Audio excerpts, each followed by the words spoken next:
Hello and welcome to the latest episode of Story of a Storyteller. And my guest today is Dougie Brimson. Dougie, how are you doing? I'm very well, thank you. Great. Dougie you have like 16 books and you've sold over a million. I'm not sure if it's 16 or 17. I've never been particularly sure. Okay, so well, not 15 and not 18. 16 and a half. I've got one halfway through. Good, 16 and a half. As well as, for those listening and watching, as well as being a screenplay writer, film writer, and one of his films you might know, the movie Green Street with Elijah Wood and Charlie Hunnam. And we're going to get into all that bit by bit. But Dougie, I think my first question is, you're a man that has multiple books. You have movies made of the scripts you've written. You have non-fiction books as well as fiction. You have thrillers, you have comedies. Like, it looks like from the outside, you're somebody who always wanted to get into writing. Would you say that's the case? No, not far from the case. I never set out to be a writer at all. I never wanted to be a writer.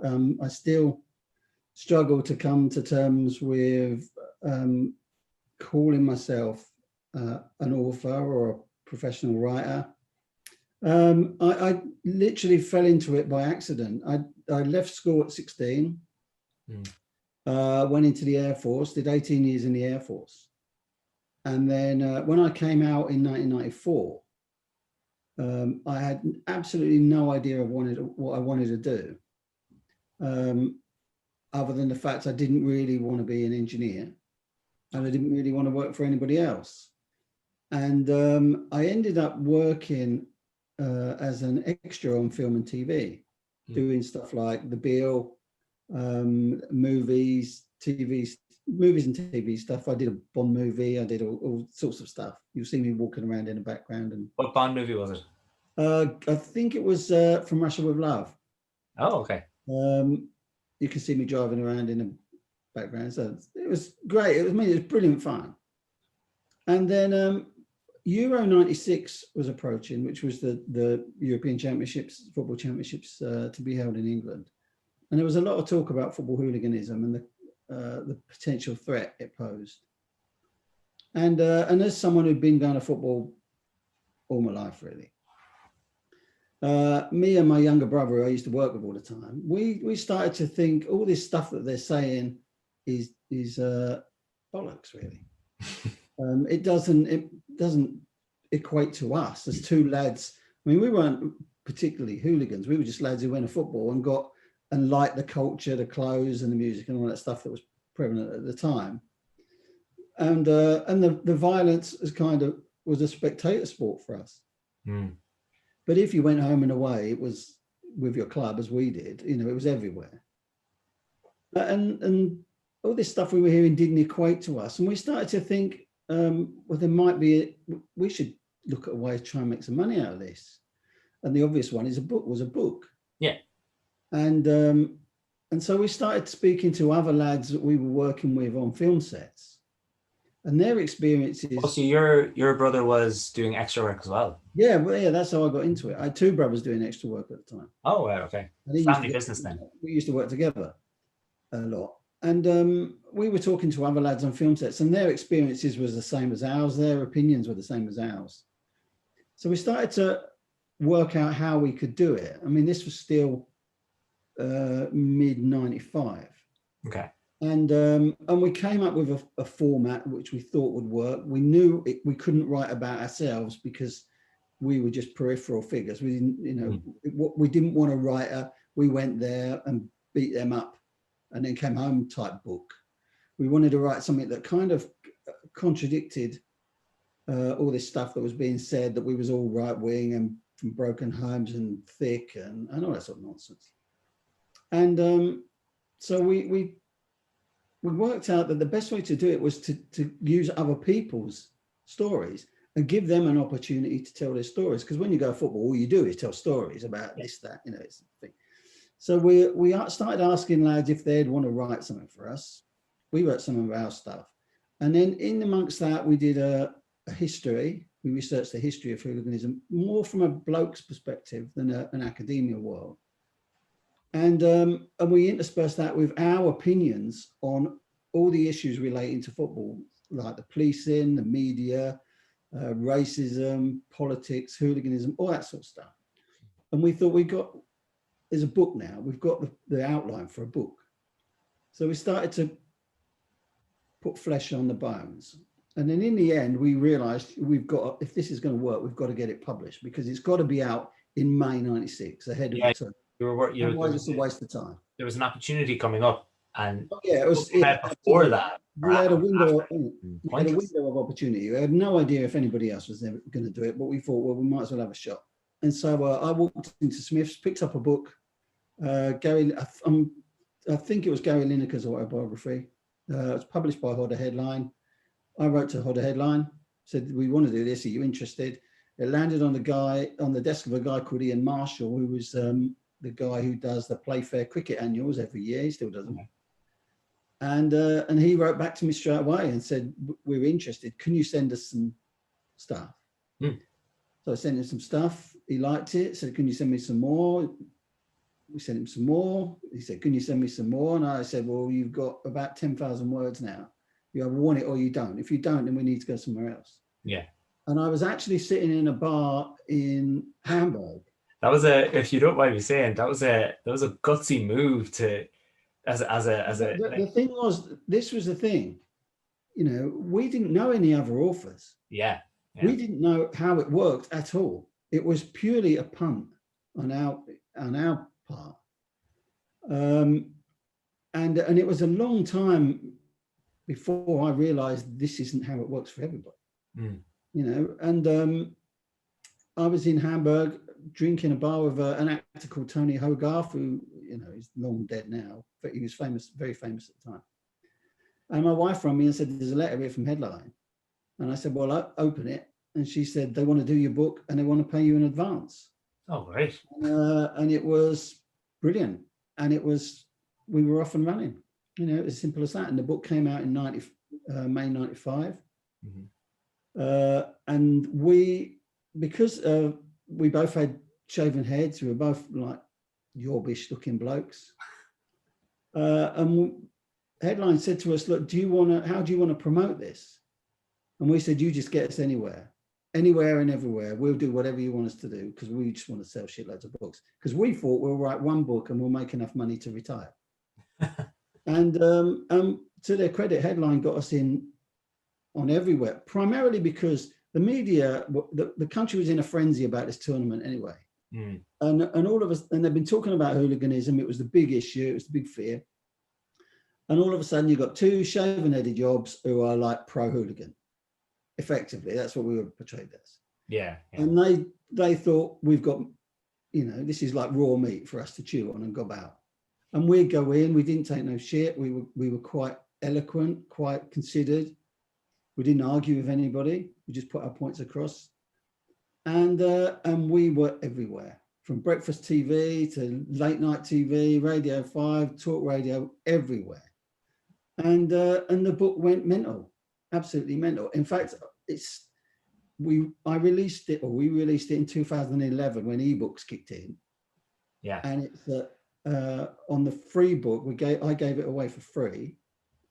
And it's at number 2 on the football chart today, still at number 2. Wow. Well, another one of my books is at number 1. So. Oh, well then. So yeah, it struck a note with everybody. Everybody loved it. Well, not everybody. I still get some grief about it now. Yeah. I got some today, as you saw. Yeah. He's one of my favorite Charles. And yeah, it's we just kicked on and we did some more. We did, I think we did 7 in 5 years. I was looking at your books. We did 3 more using the same format, because one of the things we'd done is we worked out who we were writing it for, which is vital, absolutely vital. And we were writing it for us and blokes like us. And we're not traditional readers, and we worked out where blokes read on toilets, trains, or in bed. So we constructed the book in short chunks, and all of my books are still like that now, because you can read a chunk and then go asleep, or finish, get off the toilet. Or you can sit on the toilet and read another chunk and another chunk, or you can read it all. and it's a format that seems to work. Blokes like it, even women who read it seem to like it, but it works for me. And I've carried on writing like that ever since, and I've just carried on churning stuff out. If people keep buying them, I'll keep writing them. Yeah, well, I suppose that's a really important point, because you, unbeknownst to yourself, like you kind of struck gold almost, because you were looking for how can I put it? By deciding to write for yourself, you kind of accidentally discovered a whole new genre almost in this. Yeah, but we knew they were there. We knew these people were there, and it's but no one was giving them anything. Yeah. You get the odd book, and this continues today. This is one of my big problems with publishing today. You've got 50% of the population are male. Within that are a lot of working class blokes who aren't your traditional readers. They don't want to go in the local indie bookstop and trawl around and see what someone's going to recommend to them. They're going to hear about a book. I want to read that book. That's what I want to take on holiday. That's what I want to read to them when I'm going to work or when I'm going to sleep. They want to hear about it, which is one of the beauties of the internet, of course. Yeah. And but it's got to be relatable to them. They've got to be able to see themselves in it and recognize themselves. The characters have got to be relatable. Yeah. They don't like, and I'm not being condescending or patronizing in any way, because I'm talking about myself. Yeah. I don't like flowery stuff. I don't like he walked out of his front door and there was a mist settling in the dips in the meadow and all his bollocks. I want to say he went out his front door and got in his car, bang, on to the next thing. And you leave the reader to paint those pictures in your head. One of the interesting things with my characters, because I let the reader put an image of that character in their head.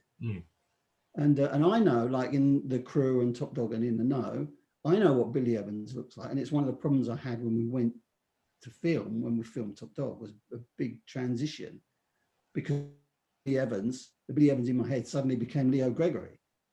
And it was a massive transition for me. It was a massive shift. Yeah. But I let the reader develop those characters. I'll give them a bit, but that's their job. You've got to leave them. One of the interesting things with doing scripts is, and it's some advice a lot of people have given me over the years, leave the actor something to do. You've got to leave the actor time and space to act. Well, it's the same in my books. I leave the reader, he's got to do some work. Yeah. I'll tell him the story. The rest of it is up to him. And that's what, in my experience, and I can only talk about my experience, that's what blokes like to do. No one else is really doing it for them. And I find it bizarre that the publishing world seems to ignore this huge market that's out. I mean, I've shifted 1 million books. Yeah. You don't do that by You're one man. Do you know, like I'm saying, you shifted 1 million books and you're only one man. Like it just shows how much there seems to be. And I've never had any mainstream marketing other than the first 4 books. It's just word of mouth. So why is no one else looking at this market? I just find it absolutely, but especially at the moment when publishers are, going through so many problems, and there's this huge market out there which no one is other than me and a few other guys, no one's really servicing. You go look at lit, and it's relentless. Why do you think that this market is? I don't know. Do you want, like, first? Actually, here I have 2 questions for you. One, why do you think this market is not catered for? And my second question is, do you think that's because it's ignored, or do you think it's just people don't realize it is a market? I think my problem, and it's something it gets me into trouble, but I'm quite happy with that. I think one of the big problems for publishing is that the commissioning and editorial side of things at most publishers, in my experience, again, are female. Okay. And they don't get blokes. They just don't get this market. They don't understand how they can reach it, how they can relate to it. it's absolutely pointless me pitching a football lad's book at a 30-year-old university graduate from the suburbs. Yeah. Because she's not really interested. And that's not just my experience. I've had that same thing with other, independent male authors. I just don't think they don't get it. And at a time where they don't want to take any risks, it's easier to do the same thing because they're all frightened of losing their jobs or making a big mistake. And I understand that. But because of that, I thank God for indie publishing. Yeah. It's just this huge, everything that's going on at the moment in particular is it's focused on a particular market. For me, it's focused on this kind of middle class female readership. You've got this endless stream of chick lit, and Twitter is awash. Such and such a publisher has signed the debut female author. Excited about debut female author. I've probably seen 20 different ones today. Not seen a single male one. Okay. And that's a big problem for publishing. I've sold, I keep saying this, but it's true. I've sold 1 million books. I haven't got a publishing deal. Yeah. At all. I do it all myself. I have to do it all myself because no publisher will take me on. And I never had an agent up until the beginning of this year. Oh, wow. Okay. And it's, not for want of trying, but in the end you just give up, and it's like, I don't need this, and I'm not, this sounds like me moaning, but I'm not moaning. I'm out here doing it. I'm earning a decent living. I'm just churning out, I've got a book halfway through. I've got another book to write after that. But you just think, why not that I could be doing better because I'm not doing bad, but there's always this thing of what could I have done if, Okay. This leads on to another thing, and I'm sorry, because I'm kind of in the groove now. Yeah, do you know what? It's fine. I've only asked one question, and you're flying. Fine, yeah, it's great. one of the offshoots, one of the consequences of the lockdown stuff. Yeah. Was at the beginning, we had indie bookshops are in trouble. All the bookshops are going to close. We need to save the bookshops. Blah blah blah. So what they called for was all the authors. Point your readers in the direction of your local bookshop, not to Amazon, not to the the monster that is Amazon. And I'm watching this thinking, I've got a book on the way out, right? I've literally, when did all this start? January, February, sort of. I had a book out in May. In and Out came out May 14th. So I sat down and wrote to 52 independent bookshops. Okay. Through email, through Twitter, everything. I said, right, I'm happy to send, I've got a book coming out, sent them the blurb for the book. I'm happy to send you readers to you, but can you confirm you're going to stock it? Yeah. 2 of those 52 replied, just 2. Wow. And they both said, we're not going to stock it, but we can order it. Well, screw you. You're not the only ones in trouble. My publisher, who's an indie publisher, is also in trouble. So I'll send them straight, rather than go through you, I'll send them straight to him, which means I also earn more money and they get their books faster. Yeah. Or I'll send them to Amazon. I've got no problem with Amazon at all. Yeah. Because they're my main outlet. Yeah. But what the point is, there was this big thing, we're all in this together. We've got to save publishing together. But the indie bookshops weren't doing anything. They weren't doing anything to help anybody else. They weren't doing anything for indie authors, for sure. And it's all that, this big all for one for all, it was crap. It was just a self-serving push. I've written something for the Crime Writers Association this week, so I'm expecting loads of flack from that. But that's my experience. Yeah. That's my experience of it. No one, in the know's done great. The Crew has been, it's the #1 today. It's been there for 20 years. Yeah. 9 years unbroken, pretty much unbroken as an ebook on its #1 chart, the football chart on Amazon. Yeah, there you go. The market's there. But if you're not going to help me reach that market, why should I help you? Would you think, I don't think this, I'm just picking up on the phrases. Go for it. No, it's all right. Do you think that there's a bit of classism in that? Like, do you Oh think? my God, absolutely, Yeah, absolutely. I mean, the publishing world is rank with snobbery, literally snobbery. Mm. I've been invited to 2 literary events in my entire career. I've been a pro writer since Only 1990. two. 2. Okay. One of them I had to get myself invited to. All right. The other one was a headline thing. Which was your publisher, so that Pardon? kind of, and that headline was your publisher, wasn't it? Headline was my publisher at the time. And the authors had got together because they were complaining about the lack of publicity. Because as is still now, all of the publicity efforts were going into Barbara Windsor's autobiography and celeb autobiographies, which were really starting to take off. Mm.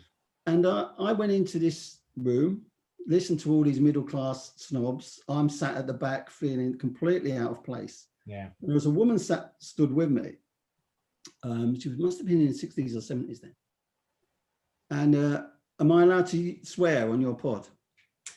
Okay, I won't swear then. No, you can. It's fine. I'll just make sure to tell people at the start. That's all. She looked at me and she said, "Look at these effing snobs." She said, "I feel like I should be here serving a tray of drinks." And I said to her, "I'm exactly the same." And we got talking. Mm. And it turned out that it was Gilda O'Neill, who was like multi-million selling, authoress at the time. She's dead now, unfortunately.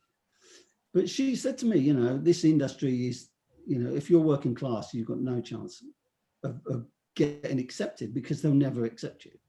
Mm. And it's true. It's true to this day. I mean, there's a movement on Twitter at the moment, working class writers. Oh wow. Okay.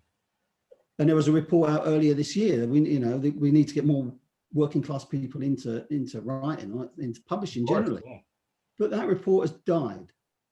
The movement has pretty much died because they don't have to do it, and they won't do it. And yet you've got, I write for a predominantly working class male readership. No one gives a shit. Yeah. Because they don't have to. Yeah, they're just ignoring this potential market. The most important person in publishing is the reader. Because without a reader, you haven't got anything. Yet far too many publishers seem to forget that. They think they're in this little bubble, which is all literary events and, launch parties and crap like that. But at the end of the day, if someone doesn't buy that book and sit down to read it, and it's exactly the same with a movie, it's going to tank and somebody's going to lose money. And at some point, someone's going to have to start thinking about what aren't we looking at? Okay, what aren't we looking at? I in defense of publishers, and not saying you're wrong, but I would say I've never even spoken to a publisher. I self-published my book without even trying to get it published. But my understanding of publishing now is that they understand their audience, like in the sense of, apart from your huge, big worldwide publishers like Penguin and all those, that most publishers are, well, we are an Irish children's book publisher. We are a British cookbook publisher. We are So has the argument been put to you and to this concept of working class writers being ignored, of starting up a publishing house for specifically marketing to working class readers and to looking for working class authors? Do you think? I wish I'd done it. I mean, I had the opportunity to do it about 10 years ago, and I wish I'd done it. Yeah.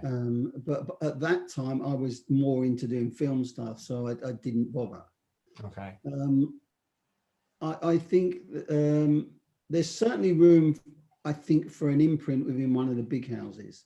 And I've been told there's a couple starting to look specifically. But again, and this will probably get me into trouble, the ones I've heard of are all headed by women. Okay. So effectively, you're just moving, from my perspective as an author, it's just a different layer of the same problem. It's a very strange one. I don't get it. I can't imagine another commercial enterprise which would so clearly ignore a huge market, and yet it seems to be. I don't know. when you know, I wrote about this recently. When you say, you know, Nick Hornby is the father of Ladlit. Yeah. He wrote Fever Pitch, great, but I don't know a lad, a working class lad, who would read High Fidelity. I wouldn't read it. Or Letter to Juliet. I wouldn't bloody read that. I've got no interest in it. Yeah. You know? Yeah, he's the one they think, oh, he's Mr. Ladlit. That's crap. Absolute crap. You brought that up, and I actually did want to bring up this idea. So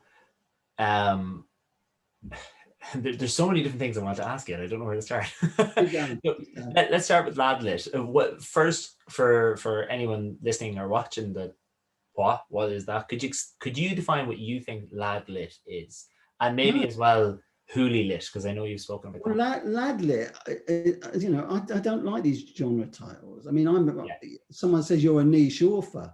Well, I'm a bloke. I write for males. Is a male a niche? You know, is that a niche readership? It's a ridiculous thing to say. Yeah. Ladlit is, you know, for me, is working class lads. That's who I write for. That's who, you know, or I still consider myself to be. Hooleylit was different because that was a target, that was a label that was thrown at us. Because all of a sudden, when we brought out our first few books, Eddie and I, and we did 4 together, and then we went our separate ways, writing wise. There were a lot of people said, well, we can, because there were certain books that we weren't interested in writing. Okay. I wasn't interested in doing a book about specific clubs. Okay. You know, the Manchester United's, Leeds, Middlesbrough. I wasn't interested in that because it means I would have to go there. And I've got no interest, you know, I go watch Watford. I don't want to go watch Middlesbrough or Leeds unless Watford, Middlesbrough or Leeds. I'm no interest in that. And I'd never know enough that the guy's there. So a lot of guys jumped on that bandwagon. And I use that term in the nicest possible sense, because something had started. Publishers at that time were springing up who were looking for that kind of thing because they realized suddenly there's money there. And within about 5 or 6 years, and it's something that has never, something else that I have an issue with. This has never really been acknowledged by publishing at all. We were selling a lot of books, and you had guys like Cass Pennant came along who also, you know, wrote some great books. All of a sudden in sports pages in London, you've got a whole section which is devoted to football hooligan books, hooly books, which is what we were all tagged as, hooleylit.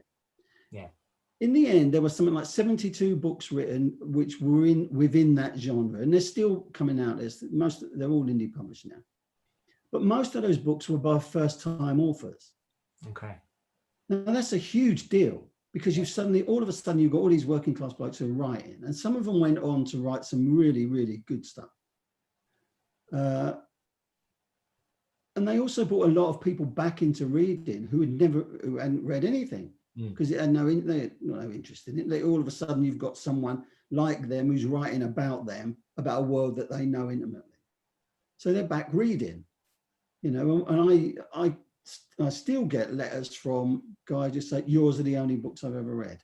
Right. You know, I haven't read a book for years. I picked up The Crew. I picked up Everywhere We Go. It's effing brilliant. What have you done any more? And it's, well, yeah, I've got another 15 or 16. That never got, that was a phenomenal thing. It also made a lot of people a lot of money. And, but it never got acknowledged. I don't think it's happened before or since. Yeah. And it goes back to this thing about market. That market was bang, bang, bang, bang, bang. And it was allowed by publishing to just drift out. To be fair, the quality of the work coming out wasn't great at the end, but people were still buying it. Yeah, see, that's the thing. I mean, you could have something that's badly written, but it could sell millions of copies, and then something that someone, what you've got to say to that, crafting, and then it doesn't sell. So like, which one is the better book, you know? All you've got to do is say 50 Shades of Grey to show exactly where it can go horribly wrong. Look at what happened. Yeah. You know, and it's and look what it spawned, and you know, everything, purely because they got behind it. You know, it's crazy. Yeah. I'm not going to write 50 Shades of Lad. I've got no interest in that. No, well, I suppose this is the thing. You write to what your audience wants. And if your audience wanted that, maybe you would, but I don't think they do. Yeah, not me. I mean,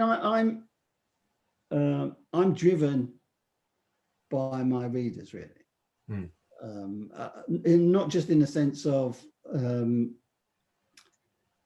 they keep me going, but I read the Amazon reviews, I read emails they send me, I read tweets and stuff like that, all about my stuff, because they're gold, because they tell me what they like, and they tell me what they don't like. I mean, in the crew, someone wrote an Amazon review, whereas it was 5-star review, love the book. Oh no, it's 4-star review, love the book, did a great long thing about the book, but my one comment, they're smoking all the time.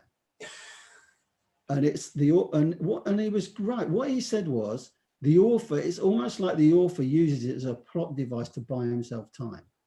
And I realized he's absolutely right. Okay. And so in Top Dog, which was a sequel, they hardly smoke at all.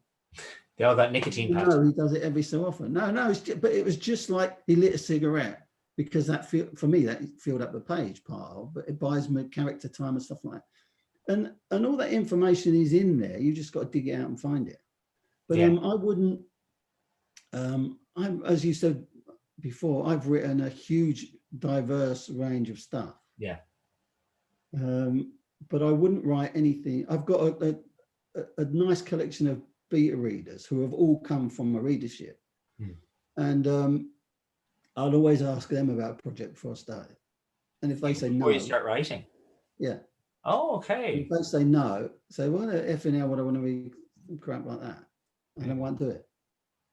Hey, that's interesting. I've never heard of someone using beta readers to like pre-approve something before you've even put pen to paper. Yeah, because what would be the point in me writing it if no one's going to buy it? Yeah, that's true. That's true. I mean, I've got a project. I'm working on a book now, which is my first military thriller.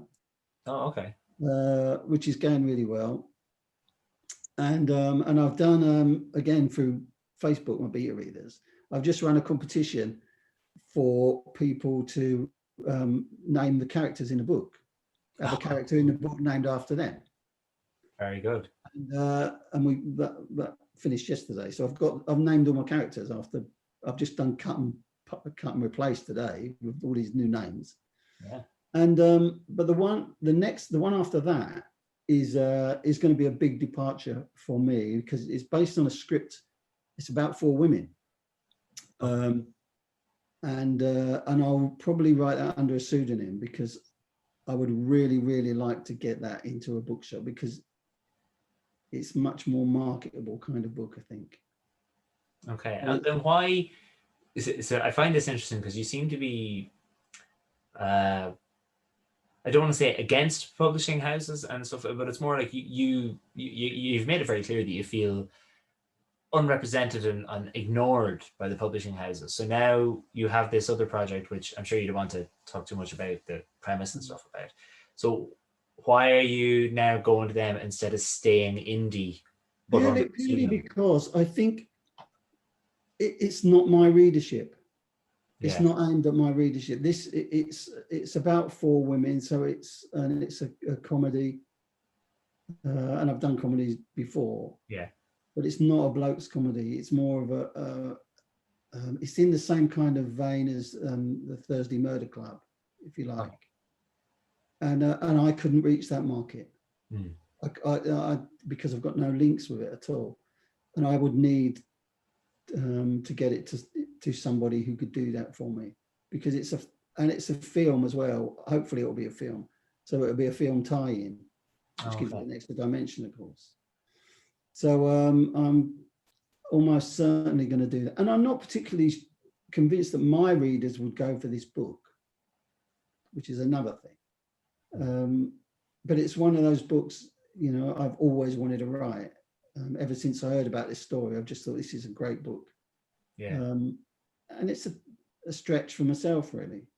That's good. It's good. It's good to push and challenge oneself as well. Like, even when you know your niche. Well, as you said, it's not even a niche, really. I mean, it's too broad, but you know your audience, and you have written different things for them. You've written comedies, you've written thrillers, you've written Yeah. fiction, non-fiction, and even films. And that's one thing I wanted to pick your brain about is, as well, about writing for film. And I get that you started writing for film probably because you experienced being on a film set. You were in ads and TV shows. And No, it's not how it started at all. no, I know that's not how it started, but I mean, I'm sure that's how you decided to not to go for it, but Now, I'll tell you exactly why I went for it. yeah, go on. Well, that's basically what I was getting you to say. So go I on. can make shitloads of money here. That's exactly why I thought about it. Because I'm, you know, I don't do this for fun. It's my job. Yeah. And people say, what motivates you to write? Blah, blah, blah. Money. Money. Nothing else. I don't care about anything else. You know, I don't do this for fun. Yeah. I don't sit at a computer for 8 hours a day or whatever it is, or get up at 5 o'clock as I do every morning. Yeah. Get a computer for 3 or 4 hours and write for fun. You know, I'm not driven to do it. I never wanted to be a writer. I still don't particularly want to be a writer, but it just so happens, and this is a big important point with me. You know, you can teach anybody to be a writer. You can't teach anybody to tell a story. You can either tell a story or you can't. Now, that's something I got from my dad. My dad was a storyteller. He was a professional storyteller. Oh. So I can tell a story. And that's how I earn my living. You know? And so I'll only work on a project if it's going to sell, because it will make me money. Yeah. You know? And that's what I do. Now, when the film thing came along, to be fair though, the first one, which was a short movie, yeah, that was just a football hooligan thing. So I thought that's a really interesting idea. It'll be a lot of fun. See if I can do it. So I did it, and then Green Street came in, and that was a different kettle of fish entirely. We're talking like Hollywood. So you think huge money. Huge jump as well, to go from a short film to Elijah Wood and Charlie Hunnam. You know, could you tell the story? Because I know you kind of, I don't want to say tricked, but you cleverly got around kind of in a kind of a backdoor way to get to somebody in terms of. But what happened? I mean, I've told this story lots of times, but it's, you know, what happened was at that time the internet was quite fledgling, if you like. Yeah. And there were all kinds of forums, secret forums for football hooligans, and there were some that were public. You know, the police and the media were all over. So we were all using fake names. Yeah. And there was also a thing where a lot of guys wouldn't talk to me. You know, because they think, oh, A, he's mining for ideas. B, he's grass because he's grassing up our world. Yeah. Crap like that. So I use a false name, as everybody did, because we didn't want to get nicked as well, which is the other thing. Yeah. And someone said to me, there's this woman, she wants to do a film about football from America. So we all laughing and joking. But me, a light bulb went on above my head almost. So I tracked this email down, dropped her an email using my fake name and fake address. And over a period of a couple of weeks, got to know her quite well, sounded her out. She seemed, you know, on the level. Yeah. And then it got to a point where I said, you need to speak to this guy, Dougie Brimson. Have you heard of his books? Blah, blah, blah, blah. I said, no, I've never heard of him. I'll check him out. I said, well, you should. So we carried on chatting for about another 10 days. And I said, have you made contact with him yet? She said, I don't want to talk to him. Oh. And I said, why not? She said, no, I'm quite happy talking to you, you know, because I was given to the point where I don't want to talk to you anymore because I'm kind of concerned about whatever. So you need to talk to this guy. He's a good guy, blah, blah, blah. So we carried on chatting, and then I said, have you spoke to him yet? She said, yeah, I spoke to him already. Well, I knew she was lying because you're you. Yeah, because I'm me. But so I kept badgering her, and in the end, she did make contact with me. And she said, there's this guy I've been talking to, you know, he keeps telling me again, blah, blah, blah. I need to speak to you. So here I am. So we got chatting, and we just clicked, you know, and I didn't tell her, in fact. That's what I was going to ask, yeah. Did you even know now? Yeah, she knows now. Oh. What happened was that we were banging ideas backwards and forwards, and we were talking on the phone a lot. And she said, look, this is ridiculous. Just come out to Hollywood. I said, well, I'm not paying, you know, I'm not paying to come out to bloody Hollywood, stay in a hotel just for your project. Yeah. He said, no, I'll pay. I'll fly you out, put you up in a hotel. I've got money, there's money here already. So I flew out to Hollywood for 10 days. We were in a bar. What had happened was we'd gone to a celeb bar. There's a massive queue outside. You know what they're like in Hollywood, you can imagine. And she walked straight. I nodded as if I've been there loads and I know. Yeah, well, you've seen them all. But, Yeah. And she walked straight to the front, and I'm walking behind her like this meek thing. And she said, "There's a book. There's a booking for me." And this guy said, "There's no booking for you." And she went apeshit at this guy. And he said, "I'm really sorry," and showed her in. Because she had some status. She'd done a lot of stunt stuff, and she'd worked with Chuck Norris and people like that. Okay. But she just bluffed her way in. And of course I followed in, and we're in this packed place. And I said, "Look, I've got something to tell you. You really need to know." And I told her, and she went crazy for about 5 minutes. And I'm just stood there laughing at her. And remember, she's a world kickboxing champion, the woman who directed Green Street. Oh, okay. So she's either going to kill me or she's going to laugh. And she's German as well, which didn't help. And but she was, in the end, she got the joke. And I said, "Look, I'm here. We're banging this out." And shortly after that, she got nominated for an Oscar. Oh, wow. Okay. For a short movie that I went out there again and took my wife this time. And it was while we were out there, she was working on the script, and I read the script, and I said, "You need to leave this alone and just pitch this out. This is good enough now." And she ended up making it. And as we were developing Green Street, she got nominated for an Oscar for this movie. Okay, wow. It was a short movie. Yeah. And money's, yeah. And there was money just appeared. How much do you want, basically? Yeah. And it just went from there. But it was I mean, you did ask me about this. You asked me in this list of questions. Yeah. The development of the movie, once we got to the development stage over here, it became a problem because there was just egos. Okay. Egos and money, a fatal combination. And we started having issues over the script. She had brought another writer in because the people putting the money in and said, we want an American writer to take a look at this. Well, that's fair when it's their money. It's fair until you saw what he did with the script. Yeah. He'd never been to England. He'd never even seen a game of football before. Okay. And it was just embarrassing. I've still got a copy of it, and one day maybe I'll put it out if they piss me off that much. And I said, "You can't use any of this crap. This is ludicrous." So it's started to cause a bit of friction. And then there's other things went on. Me and her had a bit of a falling out, quite a big falling out, particularly over one scene. And I'd argue this just doesn't work. It does not work because it's not real. Because in movies, I'm big on authenticity. So everything's got to be authentic. Otherwise, it's a waste of time. And we'd set out to write the British Fight Club. That's what we wanted to do from day one. Yeah. That was what drove me on, because I thought we could write a cult movie for America, because my focus was on America, not particularly over here. I mean, it's Elijah Wood, for Christ's sake. He's a hobbit. Well, I knew what the reaction was going to be over here. Yeah. But if we could do it right in America with Charlie Hunnam as well, you might do something massive. And the tone of it was all changed. And then we got to this scene. I said, this doesn't work because all the dialogue is from one person when it should be three people throwing this banter around. And then on the day that we're going to do that scene, I was on set with my daughter. My daughter was in one of the scenes. All right. And two of the actors came to me and said, "Look, can you work with us on this scene? Because it just doesn't work."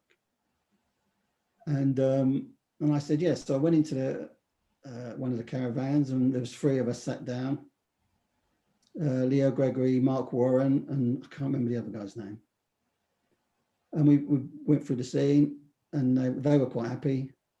And I went home. Yeah. And then that night I get this phone call. like from the producer. And apparently when they started shooting and they did the dialogue that we'd worked out, she freaked out. Okay. And they lost about an hour's worth of shooting. Wow. And she said, don't get him back on set again. He can't talk, can't talk to the actors. And I haven't spoke to her since. Oh, okay.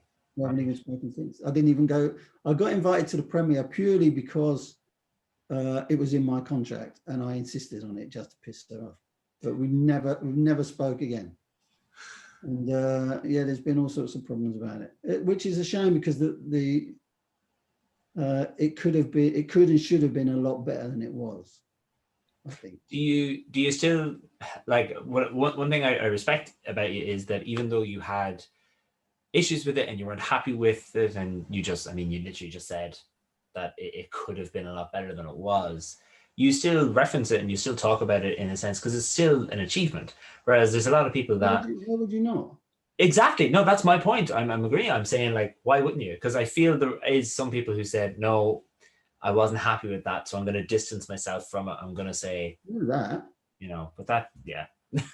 Through that, it's still, it's not a bad movie, and people all over the world still watch it. Well, why would you not want to reference yourself on that? It's my name on the cover. Why not? Yeah, exactly. I mean, as one of the sad consequences, because a lot of people think it was based on a book, and it wasn't. It was in my contract to write the book. Oh, okay.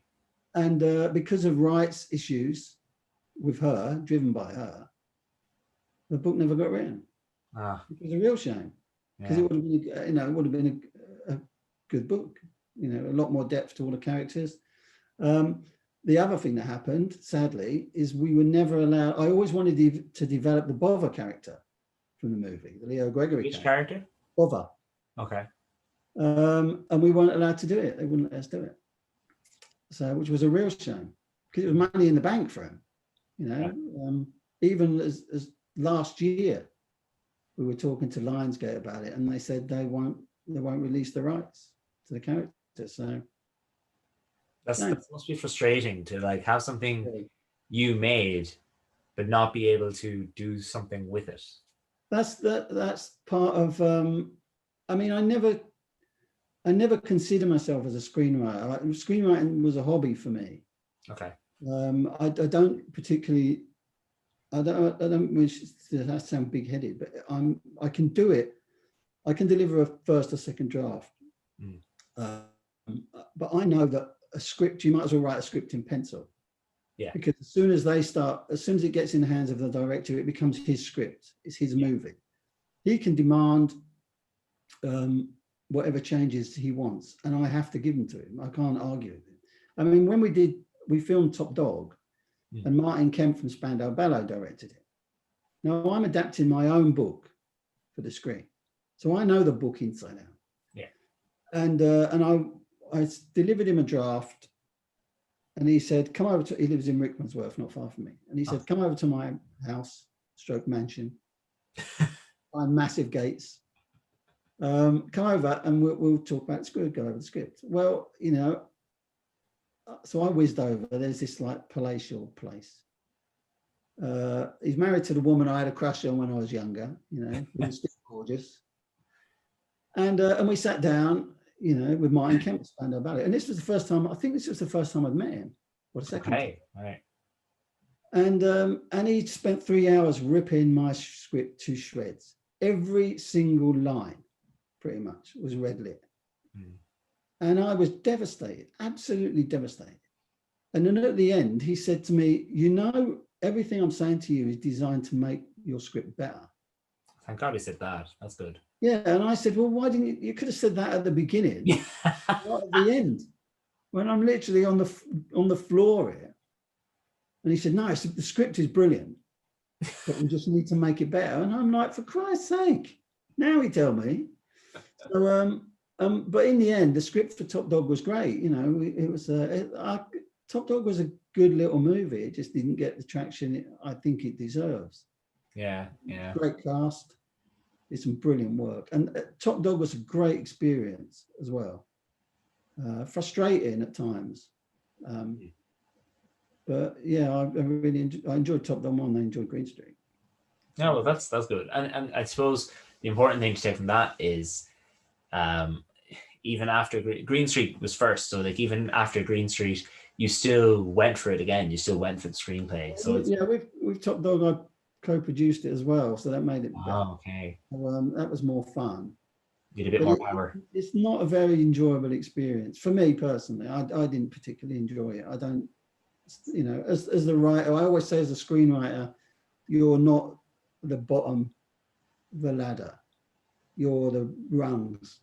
You're the rubber bungs underneath. Yeah. Once you've delivered your script, you're finished. Your role's finished. Yeah. So, and all these people who are critical of Green Street or all the other stuff, it's like my part finished when I handed the paper over. You need to start arguing with other people. But I'm the one who still gets grief for Green Street, for things in Green Street. But it goes with the job. Yeah. The writer's the one who gets all the flack. The director's the one who gets all the plaudits. It's the way it is. It's very strange. I remember when I was very young and I was first kind of, like, I'm talking like before I was even a teenager, and I was understanding the difference between like all the jobs of a movie, like actor, director, producer, writer. And I remember thinking, well, what does a director really do? And I know there's people out there who's going to be like, hey, I'm a director. We do so much, and directors can. But I mean, you can't direct a film if you don't have actors. The actors can't read lines without the writer. I've got funny you should say that. The first time I went to Hollywood, I was in a cafe with a group of screenwriters. Okay. And one of them made this great thing, and he said they were talking about screenwriting, and he said, "Do you think Arnie came up with 'I'll be back'?" I said, "No." He said, "A writer came up with 'I'll be back.'" Yeah. But who gets the credit for it? Arnie's built an entire career on saying, "I'll be back." Yeah. The poor writer's completely forgotten. And that's a brilliant point, because the writer is almost irrelevant. He's doesn't get much lower than a writer. But, that's the way it is. It's an industry you go into it. As long as you go into it with your eyes open. Yeah. And you protect yourself legally, and contractually. It can be brilliant, but it can be awful. It can be so absolutely soul destroying. Yeah. But as I say, if to anybody who wants to write, the first thing I'll say to them is, if you can't take criticism, don't do it. Yeah. Just do not do it, because you're going to get slaughtered. It doesn't matter who you are, you're going to get slaughtered at some point. Yeah. And if you can't take that, then don't. I kind of in the same line as that, somebody told me that you're not a real, they said it jokingly, but they said you're not a real author until you get your first 1-star review on Amazon. And I got mine, so yay, I'm real. We got ours quite early. We got one from Time Out, our first 1-star review. Oh, really? For Everywhere We Go, it just come out, and the tournament was like hove into view, and we read this review. The review was simple. Everywhere We Go, Dougie and Eddie Brimson, yeah, right, F off, F star off. And I'm like, I'm not having that. So we went down to Time Out. Oh, great. Good. And said, I want to speak to the guy who wrote this review, because this ain't on. He obviously ain't read the book. This ain't on. And they wouldn't put us through to him. So we went down to Time Out's office, which was in Charing Cross Road, right. And walked into reception and said, I want to speak to this bloke. He said, well, he's not here. And I said, well, we'll wait. And we all sat down. And about an hour later, he came down. I said, I want to know why you wrote this review. He said, because this is out of order. And he said, my editor told me that's what I had to write. And I said, are you just telling me that, or is that the truth? And he said, no. He said, I'm telling you, that's it. I said, well, that's fair enough. Okay. And we went and had a beer. And then 3 weeks later, Time Out commissioned us to write a piece about the tournament. Oh, for God's sake! Right, talk about it. It was absolutely surreal. But that was our first 1-star review. I mean, now I still get them. Still. Oh yeah. I mean, I get them from trolls. Yeah. Trolls are arguing with. You also get them, in my opinion, and no offense if you've given it 1-star review, obviously, you also get them from idiots, because I've seen 1-star reviews, and it's like, oh, when the book came in the post, the cover was ripped in half, 1 star. It's like, that is The best one I had of them was 1 star. I didn't order this. yeah, And yeah, that was a review. And I'm like, what? Cheers. You just shagged my ranking. Thanks a lot. yeah. Cheers, man. Um, Thank you. they're fine. You know, if you buy a book, you know, I mean, the crew and Never Ever Go are free. So if you want to give it a 1 star review, give it a 1 star review. I don't care. It makes no difference to me. You've got a right to an opinion. I've given 1 star reviews to books because if I don't like a book, if I read I've read a thriller by a very well-known author recently. Okay. And I say read it, I got a third of the way through, for I was so bored that I put it down. And I gave it a 1 star review. And I said, I just can't carry on with this. It's supposed to be a thriller. Yeah. You know, if you're going to just call it a thriller, at least be thrilling. Yeah. It's so dull. And yeah, I think they're funny. I like them. You know, Yeah. it's a giggle. But again, if you can't take it, don't do it. You know, not everyone's going to like what you do. No. You know, That's really important. I mean, when I brought my book out, as I said earlier, I'm a teacher, and some of my coworkers I know read them, and it's very interesting because I got the text saying, "Oh, look, I'm reading your book," or something like that, and I say, "Oh, wow, thanks very much. Let me know how you think," and then nothing. So I know they didn't like it, and that's fine because, as you said, not every book is for everyone. I mean, see, because I write my books back to front. yeah. I always write the ending first. Okay. Because as a very famous author once said, the last chapter is the one that sells the next book. Yeah.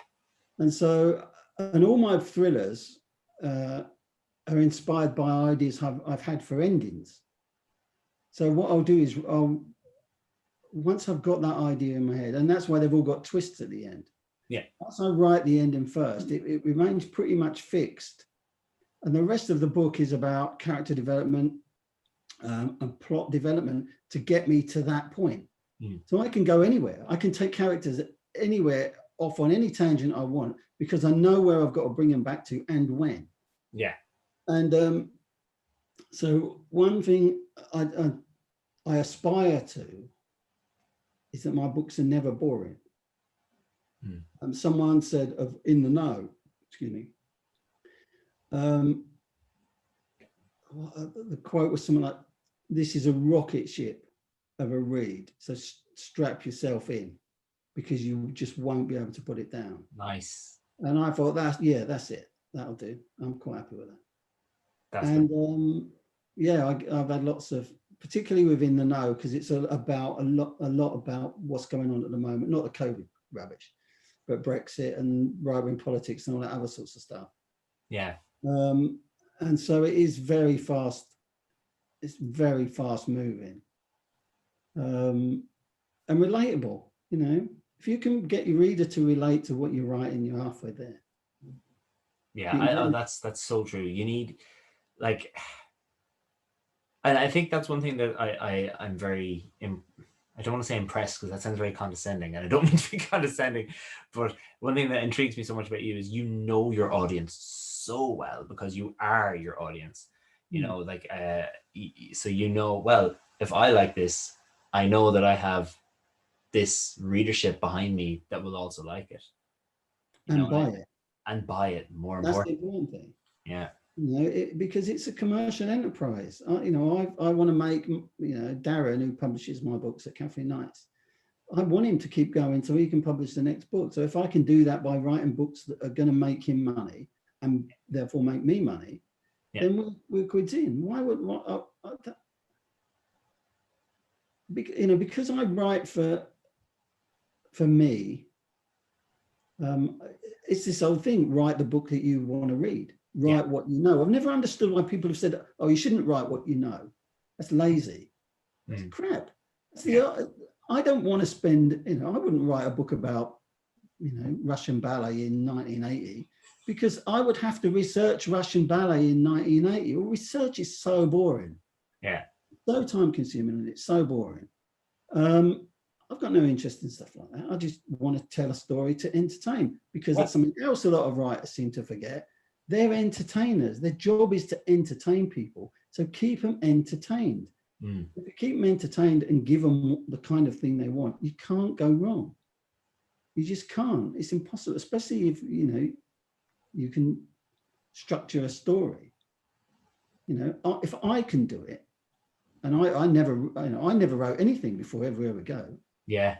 Everywhere We Go was the first real thing I'd ever tried to write. Okay. Which a lot of people who've read it will confirm. But again, it comes back to this thing. I know, you know, my readers, they're not interested in the flowery stuff. They're not necessarily in the composition and all that kind of book.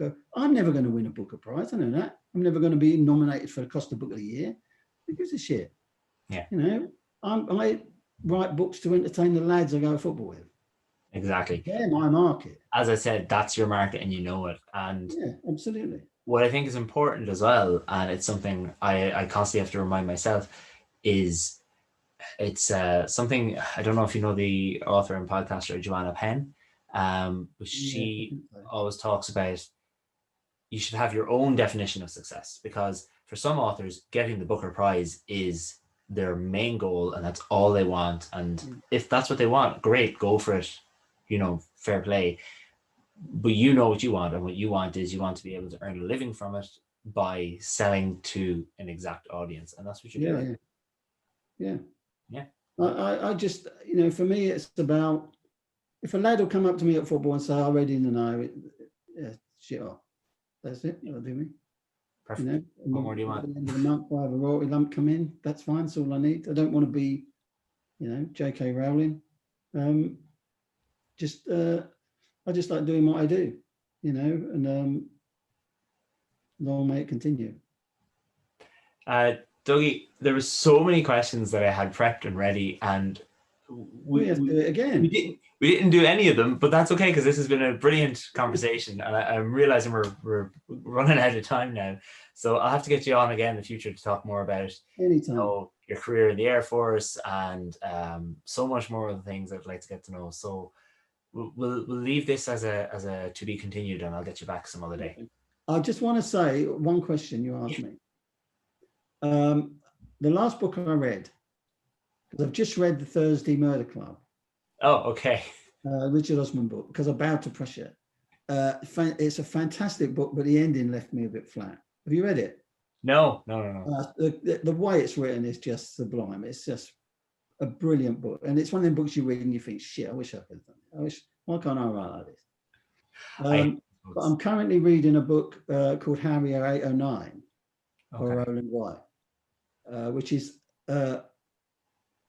it's about the Harriers in the Falklands War, the Sea Harriers in the Falklands War.